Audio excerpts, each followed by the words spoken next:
said by inverse here. Inverse means the number 1 here. Inverse of 1. What is inverse of 1? That is negative 1 minus 1. Inverse. We are changing sign here. 1 means minus 1. If the number is minus 7. What is the inverse of this minus 7? That is 7 here. Isn't it? Like this is easy. You have remembered here. This is you have studied in 6th standard. That is inverse of an integer. That is if 1 is an integer, inverse of 1 is negative 1 minus 1. And here if minus 7 is an integer, what is the inverse of minus 7?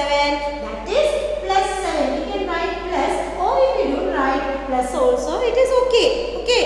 But minus negative sign means we must write negative sign here. Without negative sign means it will be positive. So we must write negative there. Okay. So positive numbers we don't write. We will never write positive like this. Positive 1, positive 7 and all. We will not write. We will write like 1, 7 and all. So we must understand that is positive number. This is what we have studied integers and also inverse.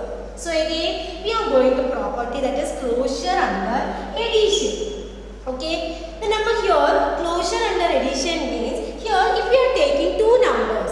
If you are taking two numbers or two integers, the answer also must be an integer. So if we are taking here 2 plus 3, this is an integer, isn't it? 2 is an integer, 3 is also an integer, and we will get what? 3 plus 2, it is 5. So this is also an integer, isn't it? So here when the addition means we are taking two numbers 2 and 3. So when we are taking two numbers 2 and 3, we will get a number that is 5. So these two are integers, and again we are getting what? Integer itself. Okay, when we are taking minus 2 minus 3.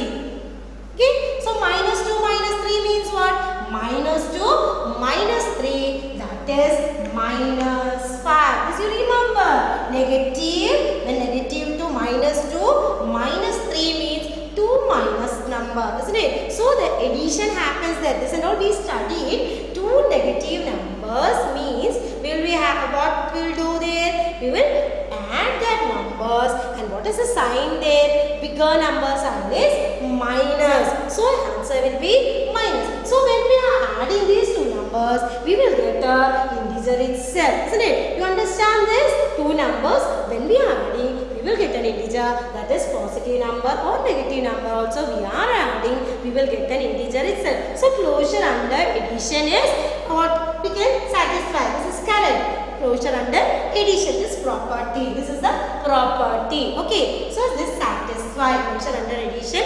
Addition satisfied by an integer, that is when two numbers we are adding, we will get an integer itself. That is what closure under addition. Again we can change this, that is closure under subtraction. What is closure under subtraction? Closure under subtraction? Again like this itself, when we are subtracting two numbers, when we are taking two numbers here again, 7 minus 4. What is 7 minus 4 here? 7 minus 4, isn't it? So we will get 3 here, isn't it? We will get 3 here. What is here again? Again we are getting what? Two integers. When we are subtracting, we will get another integer here. So this is known as what? Here closure under subtraction. So when we are doing subtraction, here what? Two integers, again answer is also an integer itself. So we can try another number, minus 9 minus 3. What is minus 9 minus 3? Again we know minus 9 minus 3. We know here minus 9 minus 3, isn't it? Two negative numbers means what will happen there? Addition will happen,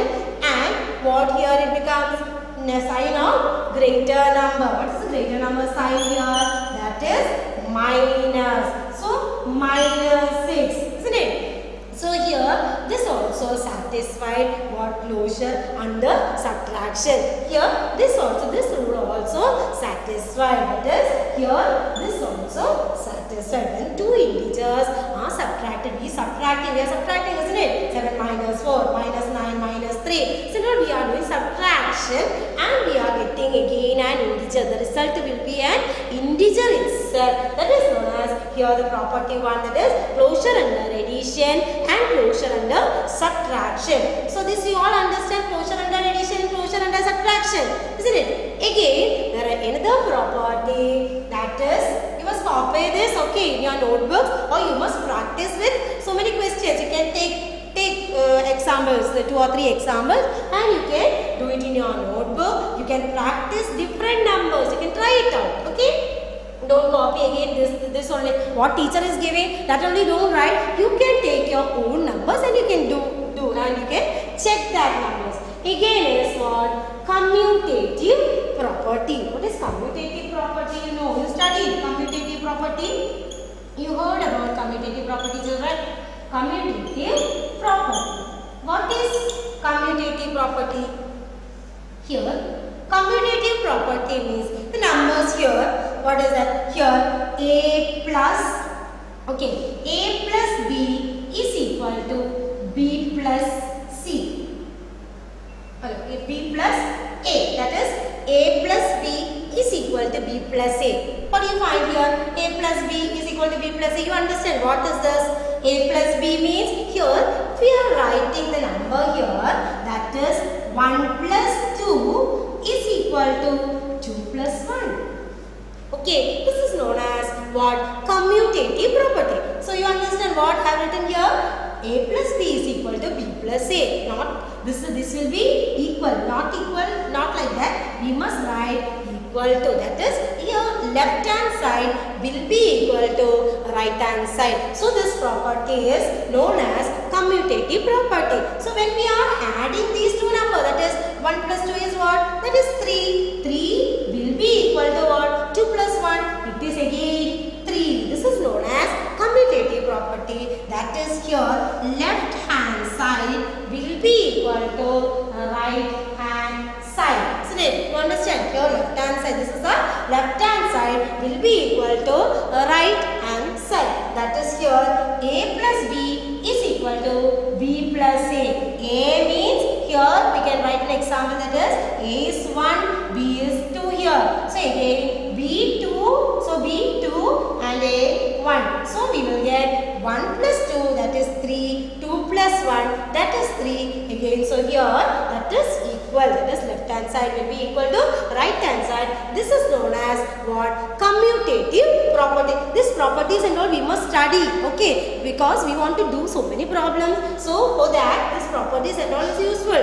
We want to do by using this property. They will be telling like questions and all use by using associative property, by commutative property, like that and all. They will be telling, they will be asking to do your problems and all. So we want to use commutative property itself, or closure under subtraction. How will you find closure under subtraction? How will you find closure under addition and all? They will be asking you different numbers and different questions and all. So you must know these properties. You will be thinking that this is property is not, is very easy. But when we are telling this property, right, do this activity by using this property and all, when they are asking, we will be what is commutative property? What is associative? Don't think like that. You must be thorough in this. Commutative property is what? Closure under addition is what? Like that you must be very thorough. Then only you will be able to write, or you will be able to do these problems. So here again commutative property after here associative property. Again next property is what? Associative property.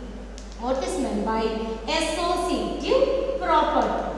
What is meant by associative property? You have heard about associative property? No. Okay, you remember? We studied last year, I think so. So here A plus B plus C will be equal to A plus B plus C. Yes, you have heard, isn't it? Isn't it? Here A plus B plus C will be equal to A plus B plus C. That means what? Why they are putting bracket and all here? You know, why they are putting bracket? We can write like A plus B plus C, isn't it? We can write like A plus B plus C. Why they are putting bracket and all here? You think about that? No. Here we want to find out, that is inside the bracket what and all things are there, that we must do it first. So here A plus B plus C, isn't it?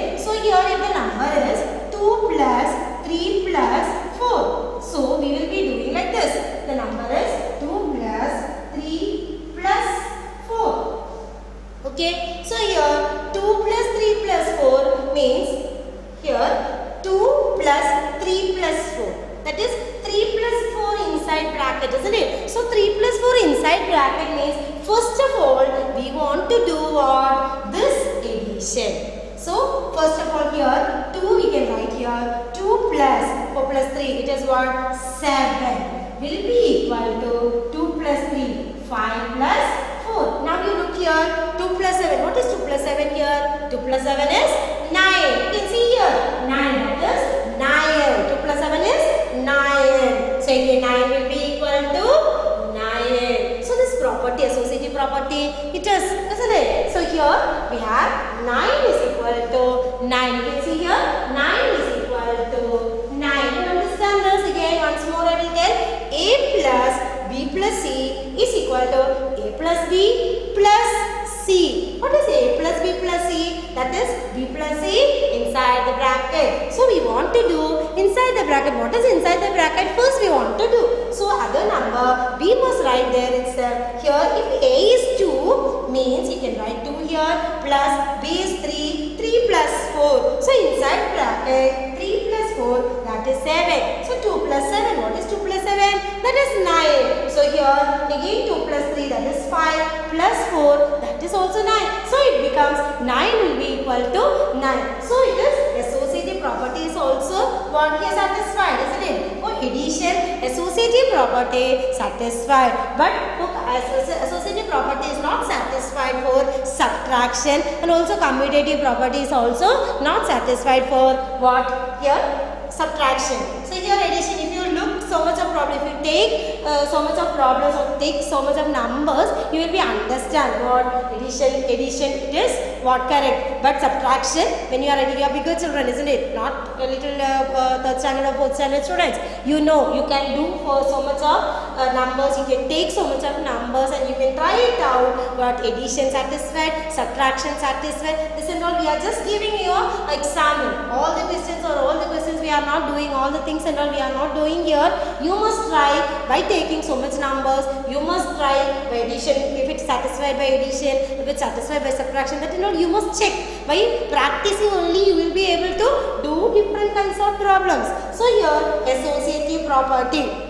You understand children? Associative, you must study these properties, what and all property is there, that and all you must study, and you must take different numbers and you must practice 1, 2, 3 times. You just practice, take your book and you must practice it, then only you will be able to understand this. Okay, so associative property almost all of you understand, that is addition, and this is for addition, and again for what? Additive, one more identity is there, that is additive identity. One more property is there. This is the last property, additive identity. Okay, additive identity means here if we are adding a number with 0, that is a plus 0, or if a number that is a plus 0 is equal to 0 plus a. This is known as what? Additive identity. What is that? A plus 0 will be equal to 0. That is equal to 0 plus a. This is what here? This is known as what? Additive identity. Okay. This we can take in the next class, additive identity and all. I will explain because you will be getting confusion, more confusion you will be getting here. So you must what? You must study up to this property or each property. So now we and all study what and all here. Here additive, closure under addition, closure under subtraction, closure under closure under subtraction, everything, and also what commutative property, associative property and all you studied, and you must do it so much of problems. You just don't get confused. You must do different problems. You must take different numbers, and you must what? You must do so much of problems, and you try different problems by using different numbers. You will be able to what? Study. You must work hard because you are very big children, isn't it? Your big children is you reach in 7th standard, so you have lot to study. You try it very hard. So okay, next class